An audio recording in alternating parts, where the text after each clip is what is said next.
ದೇಶಪಾಂಡೆ ಅವರು ಮಾತಾಡಿದ್ದಾರೆ sir sir ನಿನ್ನೆ ದೇಶಪಾಂಡೆ ಅವರು ಮಾತಾಡಿದ್ದಾರೆ, ಮುಖ್ಯಮಂತ್ರಿಗಳು 5 ವರ್ಷ, ಸಿದ್ದರಾಮಯ್ಯ ಅವರು 5 ವರ್ಷ ಇರ್ತಾರೆ, ನೀವು ಒಪ್ಪಿಗೆ ಕೊಟ್ಟರೆ ನಾನು ಚೀಫ್ ಮಿನಿಸ್ಟರ್ ಆಗ್ತೀನಿ ನಾನು.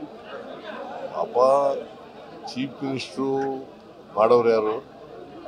ಹೈಕಮಾಂಡ್. ಬಟ್ ಅವ್ರ ಪ್ರಕಾರ ಚೀಫ್ ಮಿನಿಸ್ಟರ್ ಮಾಡೋರು ಯಾರು? ಶಾಸಕರು. ಹೈಕಮಾಂಡ್ ಅವ್ರು ಏನ್ ತೀರ್ಮಾನ ಅವ್ರ ಪ್ರಕಾರ ನೀವು ಅಂತ ಸರ್, ಅವ್ರ ಪ್ರಕಾರ ನೀವು ಅಂತ ಸರ್. ಇವತ್ತು ಚಾಮುಂಡಿ ತಾಯಿ ದರ್ಶನಕ್ಕೂ ಕೂಡ ಹೋಗ್ತೀನಿ, ಚಾಮುಂಡಿ ತಾಯಿ ದರ್ಶನಕ್ಕೂ ಕೂಡ ಬಹಳ ದಿನ ಚಾಮುಂಡಿ ಬೆಟ್ಟಕ್ಕೆ ಹೋದ್ಮೇಲೆ ಚಾಮುಂಡಿ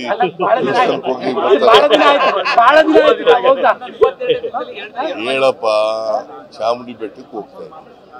ಚಾಮುಂಡಿ ಬೆಟ್ಟಕ್ಕೆ ಹೋದ್ಮೇಲೆ ದರ್ಶನ ಮಾಡ್ಲಿಕ್ಕೆ ಹೋಗ್ಬೇಕಲ್ಲ.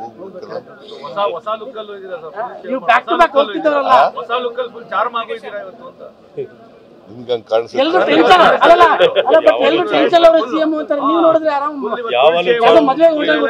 ಯಾರು ಅಪೋಸಿಷನ್ ಎಲ್ಲ ಹೇಳ್ತಾ ಇದ್ದಾರೆ ಸಿಎಂ ಟೆನ್ಷನ್ ಆಗುತ್ತೆ, ನೀವು ನೋಡಿದ್ರೆ ರೇಷ್ಮೆ